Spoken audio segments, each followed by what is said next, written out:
Kalispera everyone. I hope you are all well. Okay, I can see already few people are joining. Let's wait for a few more to tune in. It's our 5th episode of Meraki Wine series. Very excited. And today we'll be discussing about biodynamic wines, among other things. Hello everyone, hi. Okay, so with the whole this COVID-19 situation, I think it was a bit of wake-up call for many of us, as we've seen in many cities, nature come back to life, and I think it made us question ourselves, like, what is going on? Have we been a bit more mindful lately or not? And today's guest is Laurens. Is coming from Karanika Wines, and he's farming organically, and he's following Maria Tan calendar. So we'll let him talk about that in a minute and explain exactly what that means. Let's add our usual map, just to visualize where we think Greece is Domaine Karanika. Okay, so this is the whole map of Greece, and today we will be locating in Amindeo region, which is like northwest of Greece in Macedonia. Okay, cool. Let's add Laurens, and we will chat over a lovely glass of sparkling wine. Okay, lovely, cool. Finally. Hi, hello. Welcome. Hi. It just started to rain, so I had to move in a little bit. I don't know, maybe it's too dark. I will sit somewhere else. I'll go into the office. We can see you fine. I like you can see the vineyard behind you earlier. Yes, that is true. That is true. Oh, that's a beautiful view you have. But it's too dark, and it is starting to rain. This is Macedonian weather. Oh, well, we can't complain either. How was your Monday? Tell us, how is Monday in the winery? My Monday is like every day in the week. Is completely crazy. I'm doing everything here in the winery. So from bringing around the mill to fixing the tractor, an engineer. I do marketing. I make wine. I shuffle the weeds in the vineyard. And they all want me for something, so it's always crazy here. Good. So now you have a half an hour of cool down and just chatting. Yes. over a glass. I was just saying, we are trying to connect, but I was just saying to our audience about your flagship that yes. I'm gonna go ahead and I'm gonna pour a glass just to be my guest. Be my guest. I can't blame you. I was waiting for this all day. I was working on a few things, and I was like really looking forward for a lovely glass of sparkling wine. I'll take one myself. That's great. Hello, our friends from Maltby Greek. Everyone is tuning in. Please, everyone, go ahead and pour yourselves a glass of something. Let us know what you are drinking. Don't be shy. I'm sure everyone had a long Monday. Okay, Laurens, so tell us a bit of your about the region, the Amindon region, and yep. How is the terroir, but please, our audience, if you have any questions, drop them. We're gonna go back to them, or we can answer meanwhile we're talking. So if you guys having any questions about sparkling wines, biodynamic, organic farming, please drop your questions. Okay, let's go to it. Look, the region, there is a specific reason why we left Holland and we came to this part of Macedonia. We are at an altitude and we are protected from a mountain range, from the Mediterranean weather. So we have actually a continental climate. There's 4 lakes in the vicinity, so 4 big lakes. They temper all the temperatures. If you go to our website or our Facebook site, you will see many pictures of snowy vineyards in the winter. It's really a cold climate. Although in August it can be very hot during the day. In the evenings and at night it cools down to 16, 17 degrees. So we always sleep with a blanket, really. We don't need air conditioning. And this is really very important for the wines and for the quality of the wines. Because of this cool temperature, all the wines from this region retain their acidity and their freshness. Every good wine has a natural acidity. And that is the reason why many of my wine friends, when I came to Greece in 2003, they said, "Are you going to Greece? We thought you loved wines with low alcohol and high acidity." And I said, "Yes, but then why go to Greece?" And I said, "Well, this is not really Greece, this is Macedonia, and we have Xinomavro, so Amindio is a PDO Xinomavro, and this is really like Burgundy, you know, Northern European cold climate wines." And it took them 2 or 3 years, and now they tasted the wines from this area, and they agree. This is a cold climate winemaking area, so it is not strange at all that I ended up here. It is very normal. Yes, well, that's what you've been saying, that this keeps the acidity of and the freshness, and that's why you're making such a lovely sparkling wine, because otherwise will be yes, for me, making sparkling wine in this area is the most sensible thing to do. We make red wine, but not every year, from Xinomavro. I think we make a very special red wine, and that's easy to say because we only produce the red wine in the best of harvests, like 2013, and now there's 2017 coming up.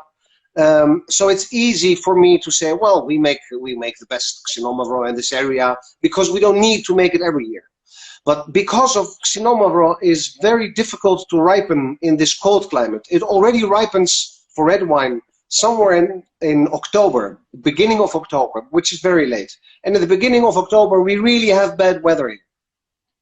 So the area is very well known for unripe grapes, which is not a very positive thing. Yeah, no. Very true, yeah.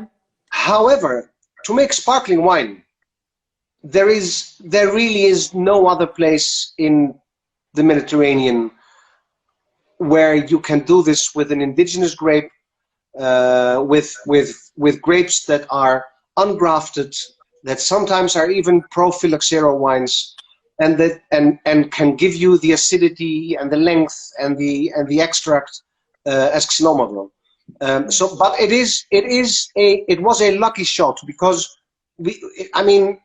we came to this area, we realized that okay, red wine is going to be difficult to do this every year, and then my love from very long ago, my love for sparkling wine immediately hopped in, and I said, well, no, can I make sparkling wine? It really was like a lucky shot, and we did some experimental wines, and they were fabulous. And then some people say, well, you're a genius. And you know, the thing is, we don't do anything strange. We don't do anything out of the ordinary because everything has been done for me by the grape variety, by the terroir, by the weather, the climate. So we only follow the sparkling wine method. Okay, we have some talent to be meticulous on the details, you know, but actually we don't do anything special. It is completely made for us by nature. And how hard it is to make red wine, so easy it is to make sparkling wine if you know how. So I've seen that lately you start producing the Limnona, isn't it? Yes, we planted the Limnona in 2003 and has become of age now. So it's 17 years old, the vines, and because of our biodynamic organic approach, we have reduced the yields, and it has a natural, complexity and acidity and softness. It's an incredible wine. But again, we can only bottle this in the best of years. And why is this? Because one of our principles, I mean, the keystone of our philosophy, our winemaking philosophy, is don't intrude in the winemaking process. So we do not increase acidity, we don't decrease acidity, we don't add tannins, we don't reduce tannins, we don't alter the color. Maybe We you do can nothing. explain us a bit about this biodynamic approach. What does it mean? Well, What is the difference between? First of all, biodynamics means nothing to me. I mean, it's not a goal for us to make a biodynamic wine. We try and produce the best possible wines that are made without our intrusion. And we have some pretty tough demands. So we want high acidity, we want low alcohol, we want extract, we want length, we want a lot of things. And at the same time, we don't want to do anything. We want it to be a natural process. This has been the objective from day one. And that is one of the reasons why we came here, because there's no other region where the climate is so beneficial, not only in terms of temperature, but also in rains and humidity. It's very low, so we don't have mildew. Well, we have mildew, but not so very often. So for us, quality is the number one, is the goal. And we think that using a lot of techniques, one of them is biodynamics. The other one is using herbs in the vineyard, or etheric oils, which is not biodiverse. Sorry? So you want to have a diversity within your winery? No, we actually use, like for example, when it's very hot and you feel tired and your eyes are swollen, you use, everyone in Greece uses chamomile on their eyes, a compress of chamomile. Well, we do this in the vineyard. We spray chamomile on the leaves to reduce stress. We spray valerian etheric oil to reduce the heat stress during the day. We use etheric oil of oregano, regani, to combat mildew. So there's... I have here, I know she's a sommelier actually from Crete, Ioana, and she's asking what are the risks of the biodynamic farming? The risks? Yes. Or challenges, let's put it this way.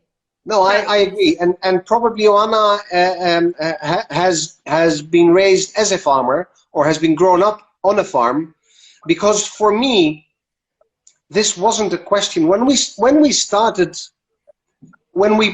bought the old vines, like 1 hectare, and when we planted the Limnona and the Assyrtiko, for me, it wasn't a question of what's the risk of doing it. Look, for me, it's the only natural way to farm. Like, do you take antibiotics every day to avoid getting a disease, a virus, or anything? No, we don't take antibiotics. So why do these agronomists advise us to use lots of medicines in the vineyard to avoid what? So what we do is we follow the idea of diet. So it is well known that People that are underweight have a very strong. They have lots of antibodies. They don't get sick very easy. They don't get caught by the flu or everything. So the same goes for the vineyard. If you don't add nitrogen, if you don't add cow dung or any other fertilizer, then the vines, the berries will shrink. They will become smaller. They will have the skins will be thicker. The air is going well better. So if you don't add nitrogen, we haven't add fertilizer to our vineyards for 17 years without anything, any fertilizer, and it has become, you know, mildew is not It's not a problem anymore. destroying our vines. There will be mildew.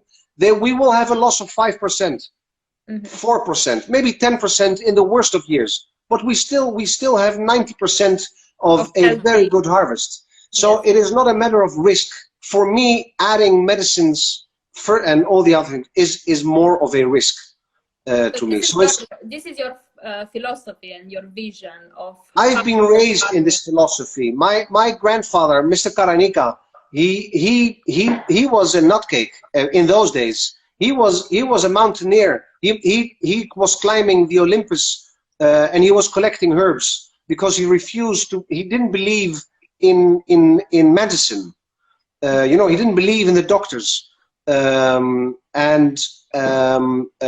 He raised my mother like this, and my mother raised me like this. So we have a natural, you know, a dislike of agronomists, doctors, and other people, because it's not the natural way to go. To be honest, if I have a headache, I take an aspirin. I mean, I don't go looking for other things. But if I don't have to, yes, I'm a practical guy. This is my Dutch half. So I'm practical. If it needs to be done, I will. Good. Tell us about your range, about your wines, and how you're doing this lovely Sinomavro sparkling wine. As I said, we follow the sparkling wine procedures meticulously. Actually, we follow the old way the sparkling wines are made, when they didn't have any additives to make degorgement or riddling easier and better. We use the moon cycles to perform some activities in the winery. For example, when we disgorge the wines, there's usually a lot of foaming going on, so it is very, very volatile. When we disgorge on the first air day, which is Maria Toon's diversification of days, the first air day after full moon, which is only 2 days, maybe 3, sometimes 3 days in a month, in a moon month, there's no foaming. So it has a tremendous impact on the quality of the wines when we work according to the moon cycles. I don't think it's so much Maria Toon's. It's more the moon cycles that have a big impact. So the strong element, the strong side of our wines, our sparkling wines, is the foaming, is the string of pearls. We have an endless string of pearls. There is no end to it. The other thing which is characteristic for our wines is length. So it has an enormous length after swallowing the wine. Yes. To be honest, it's just it makes me have another sip. That is so refreshing that it just. And I think the third part is the refreshing part, which has to do with the acidity without being offensive or without being difficult. And exactly, it is those type of wines that we love, that I loved from. I mean, I was born in '64. I started studying in '83. And when I studied, we started buying wines in Holland, and we drove to the north of France because we had little small cars. We couldn't drive a lot. So we drank in the early 80s, we drank the most fabulous years of Burgundy, of Champagne, and of Loire, and of Riesling, all very close to Holland. So my acquired taste is a taste that is high in acidity and low in alcohol. And I think this is the most characteristic of our sparkling wines. So the Cuvée Spéciale is mostly Xenon Mavro, Blanc de Noir, has a touch of Assyrtiko, maybe to make it a little more, to add some finesse, a little more lime and lemon to the wine. Yeah. We have the Rosé sparkling wine, which is like the Cuvée Spéciale.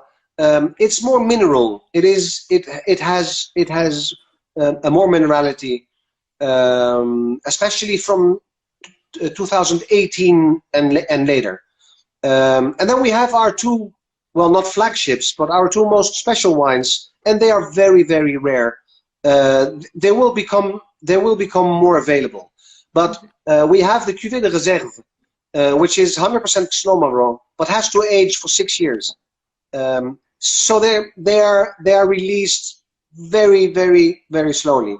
And we have the Cuvée de Prestige, which is 70% Assyrtiko. It's really an Assyrtiko-based sparkling wine. And that also needs to age 5 years, at least.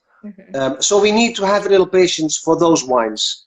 But I think there is a red line through all these sparkling wines, and that is the extract and the freshness of the wines, without having the bitterness. Champagne is sort of different because in the end it has this bitter aftertaste, which I adore, I love, but it makes it difficult to drink a lot of champagne unless you eat, and oysters and all. But do you have a favorite from all of them? Which one is your baby?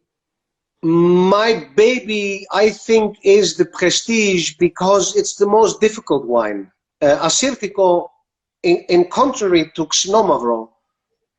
Look, if you talk about Greek wines, then everyone will, and everyone that knows a little bit about Greek grapes will assume that Assyrtiko is the most acidic of all grapes. Assyrtiko makes high acid wines. Actually, the problem with the Assyrtiko is to have enough acidity to make a sparkling wine. The other thing is, Assyrtiko really needs, every Assyrtiko needs at least 4 years to give its true self, so that there's the salinity coming in. The oidium. No, the iodium. Oidium is something else. The iodium comes in. People attribute this to Santorini. Yes, it's not. Many people know that it's varietal. You can come as well from north of Greece. All these saline, these sea-like characteristics are varietal. They come from the grape variety. Because when we age Assyrtiko at Domaine Karanika, it will have an aging process like Riesling. It sometimes even has Goût de Pétrole. It has iodium. It become very mineral, and you would swear you were drinking a wine that is being harvested next to the sea, but it's not. So it's keeping the same profile. Yes, it keeps the same profile if you're true to the terroir. For me, it's the baby because we released it, and the second year and the third year, people were saying, "Oh, yeah, it's interesting, it's nice." But I knew it was getting better. It was getting better, and now people are convinced. Not only convinced, masters of wine giving it 95 points. I mean, and because I was scared because of the, I lost confidence with this wine, and people were saying, no, it's okay, it's nice, it's very nice, and it's good that there is a quality Assyrtiko, and I knew it was going to be a world-class wine, but I didn't know when. And the most interesting thing is we had 2014. which was a very difficult year because we had a lot of rains during harvest. Mm-hmm. And we had a very disbalanced wine. There was no balance at all. It had high acidity, it had tannins, it had a void in the middle, and then it had some length in the end. It was a nightmare. Mm-hmm. And we fortunately we started selling it cheap to get rid of it. Fortunately, we kept 500 bottles. Okay. And we're starting so when to you tasted for the first time, after how many years? after 2 years. Mm-hmm. You know, if you start a winery in Greece and you don't have money, you need to sell wines. You need to sell your darlings. I think that's the case for most of the wineries these days. Yes. You cannot hold the stock too long. It's too expensive. No, that is true, but it is our goal to have at least 2 years of aging for the cheapest wines, for the entrance wines, and at least 5 years for our super premium wines, which is an awful lot if you're a startup winery. But what is the oldest what you have in the cellar, in your cellar? We have the Prestige. We have 500 bottles of the 2013. We have 700 of the 2014, and so it's going up. We have the reserve from 2015 and onwards. So we are at a point where we have 5-year-old aged wines, and now the problem is, who are we going to sell them to? Because there's a waiting list that exceeds these 500 bottles 5 times, 10 times. That is a problem. How do you choose that? I don't know. I really have no idea. The problem, if I would have been more confident, we would have kept more. But I was intimidated by people saying that, okay, your Cuvée Special is fabulous, go for that. And the Prestige, okay, if you want to make some bottle. And now it is the other way around. People beg for Prestige, and then I say, well, it's 25 euros, 30 euros. They don't care. Yes, indeed. And I have some icons in the wine world. One of them is Anselm Selos, one of the iconic champagne producers, and we tasted our sparkling wines together in Champagne. And he is like a well, not a god, but I mean he's pretty close in his approaches and in his in his stubbornness to do it his own way. And in his opinion, he really loved the price quality ratio of the Special. He says, well, this is amazing, Xenon Mourvèdre, he wanted to know more, and if he could plant it in Champagne, he really loved it.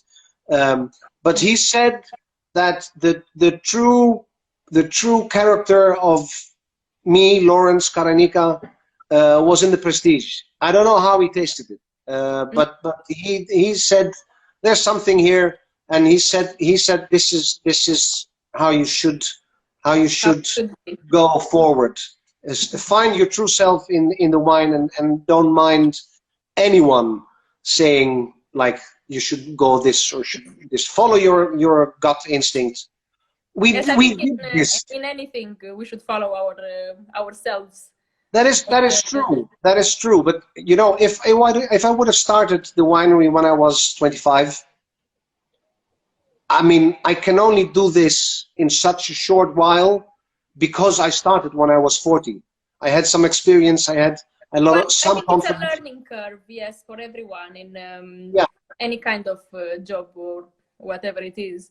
It's coming with experience, and as much getting implicated more. Yes, that's true. But I would never have guessed that life experience would help me in making wine. But actually, it is. It is. Do you have any new projects upcoming? Yes, I have, and it's not a wine. I have this dream of working my vineyards with horses, big horses, the huge horses, because I think we can obtain true balance in the vineyard only if we avoid using the tractor and all mechanics. So back to basics, and I would love to have chicken and geese in my vineyard, and work it with horses, which is being done in France and Slovenia on a pretty impressive level. And I've been there a couple of times, learning, how to work with horses in the vineyard. And although I come from a family that has been working with horses for many generations, I come from a family that were saddle makers. We made horses saddles and chariots from leather and things. Yes.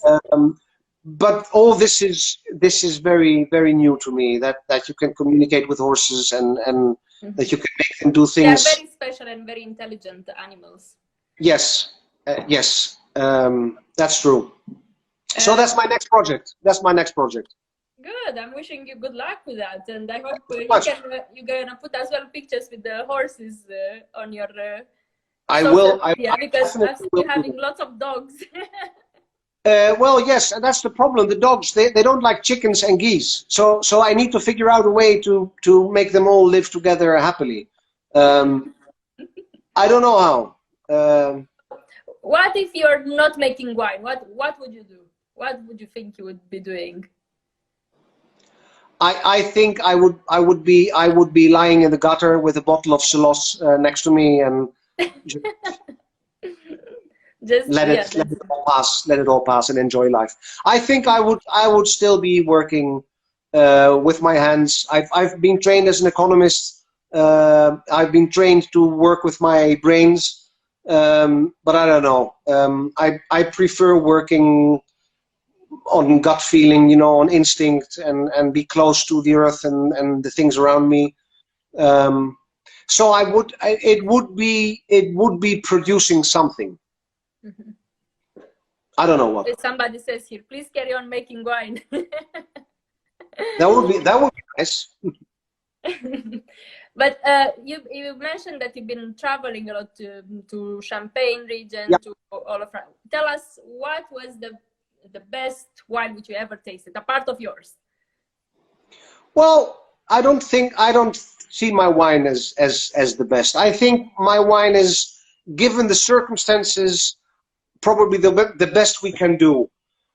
The best wines, it's very difficult. It depends on the winemaker.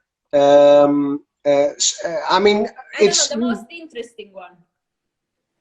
The most interesting recently I was drinking was the wine from Celos, and I hope he doesn't hear this. But it was not the final product which impressed me so much. It was his base wine, the wine that will become sparkling wine the years to come, the years after this, after aging. I don't think a bottle of champagne is worth 800 euros, which this is the price the Celos wines are being traded for. However, his base wines were absolutely mind-boggling. I mean, if you go in the cellar and you realize that there's all barriques and they are filled only half with base wine, and he doesn't use any preservatives. The cellar is filled with mold. I mean, it is disgusting. It is black, this black gooey stuff that is everywhere. And then he has this gold, this beautiful juice from his grapes, unprotected, in half-empty barriques. And then after 1 year, you taste those wines, those base wines, those half. And they're divine. They're so fresh. They are so clean. They have fruit. They have minerals. That is, I mean, I was nailed to the ground, and this is not possible. This is not happening to me. I mean, this is against. And I'm Dutch. I'm going against the stream. We hold up the sea for getting in our country. I mean, we don't fear anything. But what he is doing is against every law, every biology, physics law. It's not possible that these wines remain so clean, and again they are. So this is, I witnessed a miracle. And then, okay, he's making beautiful sparkling wines, but there's way more sparkling wines that are at least as good, and they are, I mean, a quarter of the Not price. on that price, yeah. Yes. So I would say Selos's base wine is magical. Good. Absolutely Great. magical. Okay, Laurens, so thank you very much. If anybody has any more questions, so apart of Ioana and the other lady who she is begging you don't do anything else apart of wines. Okay, thank you so much for sharing your vision with the world, and I hope now everyone learned a bit more what means biodynamic and what is actually behind it. Is just to be true to the nature and just to follow it and respect it. And I'm wishing you an easy vintage. Shall I say that, or? It looks very, very promising until now. Oh, that's great. How now we are in the. Are you gonna do some green harvest or? No, we will. No. Oh, no. Green harvest. Let's discuss this another time. Green harvest is a no-go area. It's destroying the plant. You'll make a psychiatric patient of your. It needs to go to Freud to recover from green harvest. It's the worst thing you can do. Okay, so we'll leave this for another another time. I would love to. Hopefully when you're coming to London, or I'll visit you in Greece, and we can have a whole discussion about the green harvest. Great. I'm looking forward to it. Lovely. Okay, thank you very much, Laurens. Good night. Thank you. Thank you for joining us. Thank you. You're welcome.